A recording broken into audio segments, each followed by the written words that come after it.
This is my 100th video on the channel. Thank you for staying with me. Let's get started with tonight's video. Welcome, dear listener. Tonight I want to take you somewhere far away, beyond the rush of traffic, beyond the flicker of screens, and beyond the ticking of clocks. A place where time has no meaning, where the wind carries only whispers and the sea never sleeps. Let your eyes close now.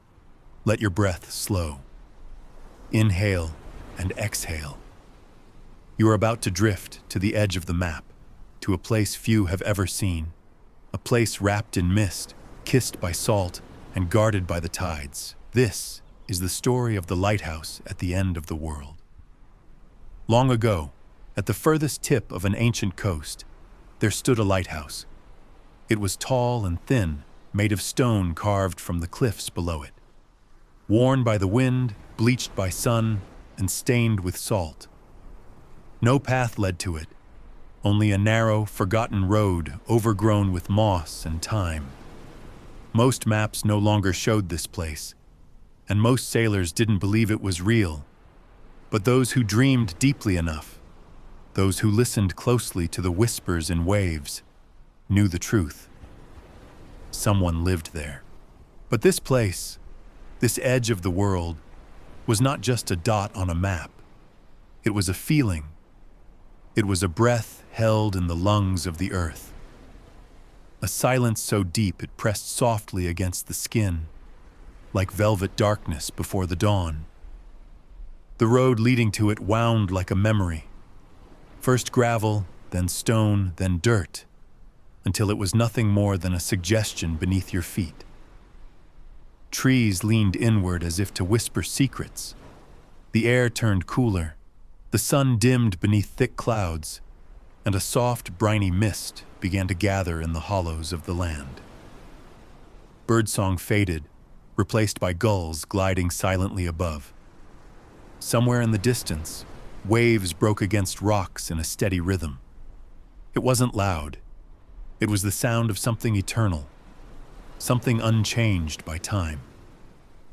You would know you were near when the wind began to carry the faint scent of salt and rain, both sharp and clean. You would know by the way the grass bent without movement, and how every breath seemed to echo inward. There on the cliff's edge, the lighthouse stood, weathered, watching, and waiting. A silhouette against the vast gray sea. It was not beautiful in a traditional sense. No gleaming paint, no polished brass. The windows were fogged, the stones darkened by storms, but it had presence, dignity. It belonged not to the land, but to the sea. And the sea had claimed it. Even the air was different there, thicker, as though carrying memories. If you stood still long enough, you might hear them. Not words exactly, but moments, wrapped in wind. Footsteps, laughter, a door creaking, a bell. The lighthouse door was always closed but never locked. Those who arrived were never turned away, though most never came. Only the curious, the dreamers, and the weary ever found the path. And when they did, they understood that this place at the end of the world wasn't the end at all. It was a beginning, a place to breathe, to let go, to remember what silence sounds like, to remember what stillness feels like. And so if you ever feel lost, not in distance but in direction, know this.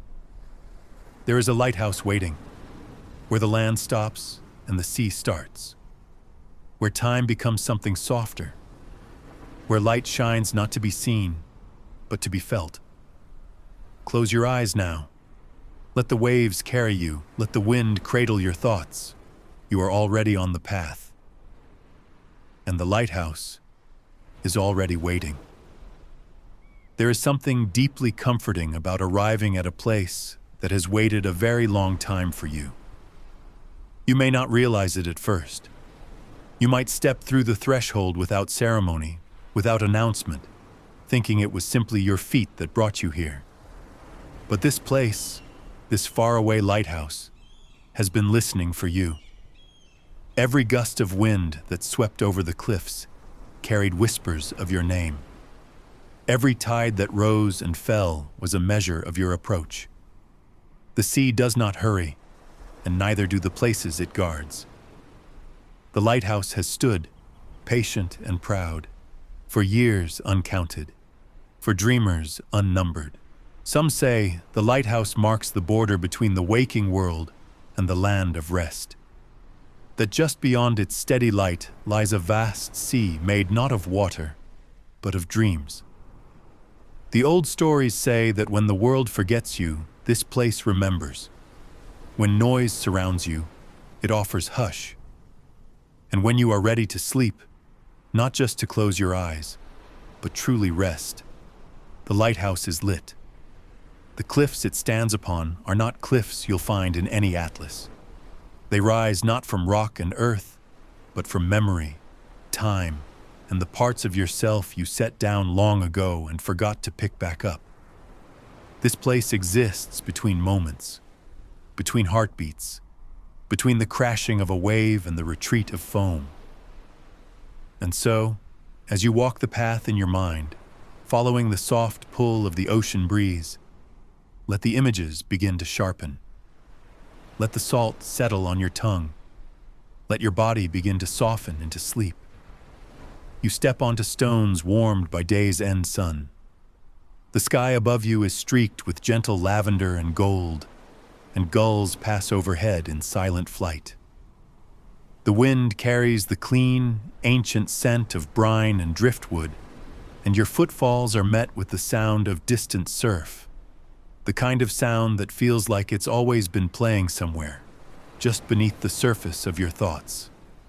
There is no gate, no boundary to cross, only the gentle realization that you've arrived.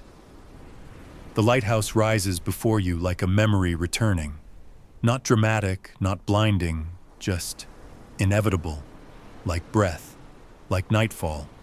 There's a softness to its presence. The stones seem to breathe in the hush of dusk. Ivy drapes across the foundation in lazy spirals, and the balcony railings glint faintly in the last rays of light. You step closer. The wood of the front door is smooth, pale with age and shaped by wind. There's no handle, only a round brass plate, cold to the touch. You press your palm to it. The door opens inward without resistance. Inside, it is quiet. Diamond soins. A round room with walls of stone, warm with the memory of sun and scented faintly of salt and cedar. There are shelves lined with books, maps, glass bottles. A kettle sits on an old iron stove. A chair waits beside a round window overlooking the sea, and above you, a staircase curls upward into the dark. You step inside. Close the door gently behind you. Take a slow breath. You are not alone here, but you are perfectly safe. The lighthouse knows how to hold people. It knows how to rock them gently to sleep. It has done so for generations, and you are part of that now. You step toward the chair. Sit. Let your hands rest in your lap. Let your shoulders fall. Outside, the sky deepens to a rich velvet blue. A single star appears over the horizon. The waves rise and fall, and the light above you, high in the tower, begins to turn. A soft, golden beam that doesn't blind. It wraps, it covers, it comforts, like a warm blanket, like a lullaby hummed long ago. The lighthouse has found you, and it will hold you until morning. The keeper's name was Elias. He was a quiet man, soft-footed, silver-haired, and kind-eyed. Elias had once lived a different life, in a busy city, full of lights and noise. But when the world grew too loud, he left it behind. He came to the lighthouse alone, not to escape, but to remember what stillness felt like. Each morning, he rose before the sun had even touched the horizon. The windows of the lighthouse would glow with pale light, and the air held a sharp coolness that kissed his cheeks. His first steps were always silent. He moved like someone who had practiced quiet for a long time. He brewed tea, always the same blend of dried kelp, wild mint, and sea lavender, sipped slowly while leaning against the wooden frame of the window. He'd watch the tide rise and retreat, the waves pulling the foam back into the belly of the sea like the earth's own breathing. After breakfast, Elias climbed the spiral staircase, its rail worn smooth by years of use. Upward, always upward, to the lantern room where dust shimmered in shafts of morning sun. There, he would polish the glass, inspect the gears, and, though no ships had sailed these waters in decades, he would light the lamp, not for the ships, there were no ships, but for himself. To remember that even when the world forgets you, you can still offer light. His days unfolded slowly, peacefully. He read the same well-worn books until the spines gave way. He drew in thick sketch pads, capturing the shifting moods of the ocean. He cooked simple meals, steamed mussels, root vegetables, warm bread, and sometimes talked to himself, narrating the recipe as though a friend were watching. There was no loneliness in Elias's life, only space and silence. He kept journals, one for weather, one for thoughts, one for dreams. His handwriting was deliberate, slow, and graceful. On foggy days, he wrote the most. On stormy nights, he listened. When the wind howled through the eaves, he would sit in the main room with his eyes closed, imagining the sky telling old stories to the sea. And when the rain came hard against the stone, he would listen to it like music. Syncopated, irregular, real, and every evening, without fail, Elias would carry a heavy blanket out to the balcony, wrap it around his shoulders, and sit in the old wicker chair facing west. From that place, he watched the sunset in silence, never looking away, never hurrying. He honored the day's end with his full attention, as if witnessing it for the very first time.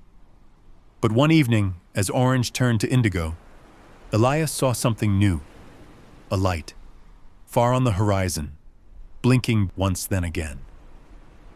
At first, he assumed it was the sun playing tricks on his vision, but the pattern continued. It wasn't fast, it wasn't erratic, it was deliberate. He blinked back, and the light blinked again.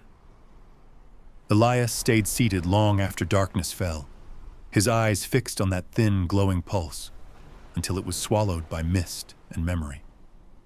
The next night, it returned, closer, that slow, measured flash, and it stirred something deep inside him. Not fear, not excitement, something older than either, something rooted in a forgotten part of his soul. He didn't mention it in his dream journal at first. It felt too sacred to write down, too fragile. That night, he dreamed. He stood on the ocean's surface. It held him like a cradle. The stars above formed constellations he didn't recognize, yet somehow understood. And in the distance, the light. It came from a second lighthouse, one he had never built, never visited, yet knew by heart. He began to walk, but every time he neared it, fog would rise, water would deepen, the path would shift. He woke with tears on his cheeks. The waves below the lighthouse still sang their lullaby. The stars still wheeled overhead, but now he watched them differently. The world was beginning to move again. But one evening, as orange turned to indigo and the clouds gathered like great ships in the sky, Elias saw something new. A light. Far on the horizon, barely discernible. It blinked. Once. Then again. A slow rhythm. Subtle but unmistakable. He blinked back, as if by instinct, and the light responded. Elias sat for hours, long after darkness had swallowed the sun, the sky, and the edge of the world. He did not move.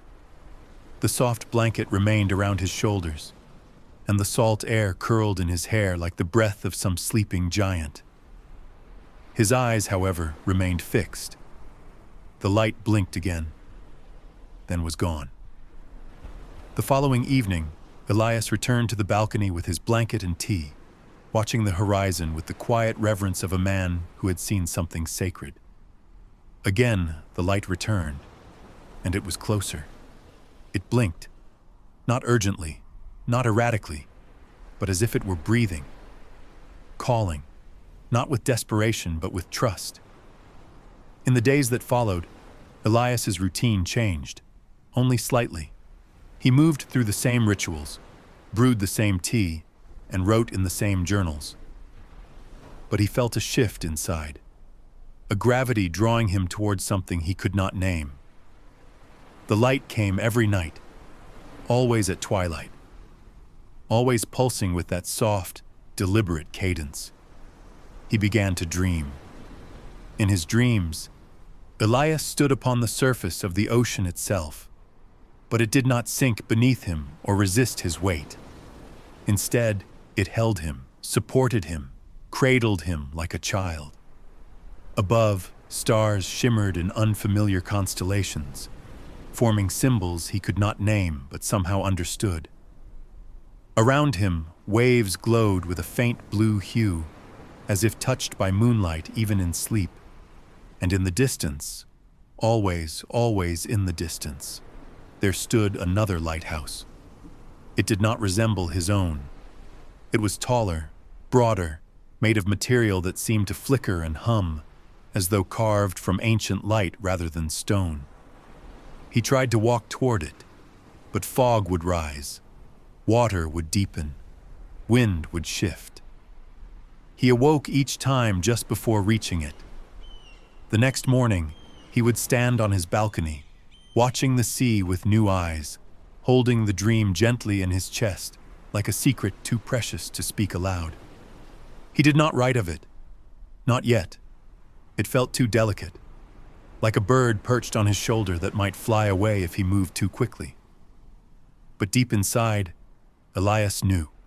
Something had begun. It began with the marble. One morning, just after sunrise, Elias walked the tide line as he often did. The rocks, wet and gleaming with salt spray, glistened beneath his boots. The sky above was layered in pale hues, and the wind curled gently around his ankles like a curious cat. There, nestled between two stones, lay a glass marble. Fogged by the sea, smooth and round, it glowed faintly in the morning light. He bent to pick it up. It was warm. He turned it in his palm, the weight of it unfamiliar, and though it was small, it felt impossibly heavy, like it carried meaning. That same day, he found a feather black as ink, untouched by weather or sand. Then, a tiny sculpture carved from driftwood, shaped like a spiral. Then, a bundle of braided seaweed, tied with a strand of red thread. Each gift appeared at dawn. Each time he found it in a place he had just passed the day before. Places he knew well, now changed. He began to leave offerings in return. A stone with a spiral he carved himself. A torn page from his journal with a poem written in saltwater ink. A drawing of the lighthouse in twilight, left under a shell. And the sea answered. One morning, a piece of parchment, folded tightly, sealed with a circle of wax, lay in the center of the path. Elias opened it with trembling hands. Inside, a symbol, a circle within a circle surrounded by radiating lines. He did not recognize it, but he understood it. The lighthouse in his dreams began to change. It no longer waited in the distance but stood in full clarity. Its light no longer blinked. It pulsed, like a heartbeat. And then came the figure. A tall silhouette glowing faintly at the base of the dream lighthouse. its face obscured but presence unmistakable. One night, the figure stood beside Elias. It said nothing, made no movement, and yet he felt profoundly seen. The figure raised a hand, and Elias woke with the taste of salt in his mouth and a warmth in his chest that did not fade. The wind changed. It was subtle at first, a shift in pressure, a tone in the air that hadn't been there before. The waves grew still. The gulls stopped calling. The clouds hung lower, as if listening. Elias felt it in his bones. He dressed slowly that morning, pressed his palm to the door, stood for a long while on the porch, listening. And then it came. A ship, not a vessel of wood and sail, but of light, translucent, humming with quiet resonance, as if drawn from the dreams of the sea itself. It hovered just above the surface, casting no wake, its hull shifting in form as though made from water and memory. Elias stepped to the cliff's edge. The ship waited below. Mist swirled upward, curling into steps. Not stone, not air, but something in between. He turned once toward the lighthouse, breathed it in, placed a hand on the warm stone wall. Then he climbed down. The ship opened like a sigh. Inside it was empty of furniture or form, but full of presence. Light pooled on the floor, warm and gold. A low hum filled the space like distant singing. He sat, closed his eyes. The ship began to move. It did not sail. It flowed. Time unraveled. Around him, the sea faded. The sky darkened and brightened in waves. The stars above spun slowly. And in the distance, the second lighthouse rose. It was massive. Its light no longer blinked. It radiated, a steady, loving beam that wrapped around the ship like an embrace. The structure shimmered, ever shifting, as if alive. At the base, the glowing figure waited. Elias stood. His feet touched the soft ground. The figure approached, extended its hand, and this time, Elias took it. Inside the lighthouse, there was no ceiling, only sky, velvet and shifting, pulsing with stars that whispered. The walls glowed faintly, layered in patterns that resembled constellations, or perhaps memories. They moved in response to thought. At the center of the space stood a pool of still water, reflecting not just the sky above, but things deeper, moments, dreams, truths. The figure guided Elias to the water's edge. He looked in and saw himself, not as he was, but as he had been. As a child, running through rain. As a young man, lost in noise. As a keeper, silent and steady. As a soul, luminous and light. He saw all of it, and it did not overwhelm him. It settled over him like a blanket. He stepped into the water. It held him, surrounded him, lifted him. And when he emerged, the figure was gone. The lighthouse did not vanish. It folded around him, becoming part of him. He felt the presence of all those who had crossed before, keepers, dreamers, wanderers. And now, he was one of them. He stood at the top of the tower, though no stairs had brought him there. He looked out across an endless sea. Below, far in the distance, the original lighthouse still stood. Its lamp turned slowly. And Elias understood. He was not leaving something behind. He was becoming part of what waited. He reached out, and his light pulsed gently into the night. A call, a comfort, a promise. Back at the original lighthouse, wind stirred the ivy. The lamp flickered, then glowed. Inside, the books remained, the stove cold, the chair still. But the space was not empty. It hummed, a soft vibration, like the beat of a hidden heart. And in the distance, someone dreams, of cliffs, of waves, of a place wrapped in mist, of a light that does not warn, but welcomes. They will find it soon, because the lighthouse still stands, and Elias watches, not above or beyond, but within. A keeper of light, a guardian of stillness, waiting for you.